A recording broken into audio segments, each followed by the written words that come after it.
Hello' everyone, মোৰ আন এটি ভিডিঅ'লৈ সকলোকে স্বাগতম জনাইছোঁ। এয়া ৰাতিপুৱাই মানুহজন ডিউটিলৈ যাবলৈ বুলি ৰেডি হৈ আছে। মই ৰাতিপুৱাৰ পৰা ভিডিঅ'টো ষ্টাৰ্ট কৰি দিলোঁ। তাৰপাছত এয়া দুটামান ফল মূল খাওঁ বুলি উলিয়াই কাটি মেলি লৈছোঁ। মধুৰিকেইটাত আকৌ মই অলপমান চাট মছলা দি লৈছোঁ, তেতিয়াহে খাই ভাল লাগে। আৰু এইজনী চাওকচোন, আমাৰ জয়ীয়ে কি চিন্তা কৰি আছে তাইহে জানে আৰু এয়া দুপৰীয়া আজি ৰুটি খাবলৈ বুলি লৈছোঁ। ৰুটি বনালোঁ, লগতে কাবেলি বুটৰ এখন চব্জি বনাই ল'লোঁ। তাৰপিছত এয়া খাই বৈ মেলি আকৌ এয়া পিছবেলা সময়ত অলপমান ওলাই যাওঁ বুলি আহিছোঁ।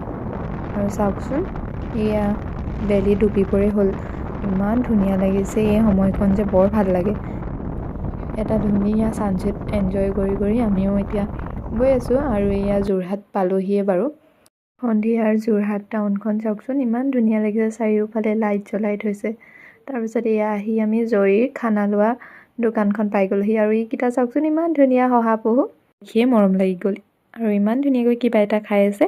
আজিলৈ তেন্তে ইমানেই, আকৌ লগ পাম আন এটি ভিডিঅ'ত। Bye bye.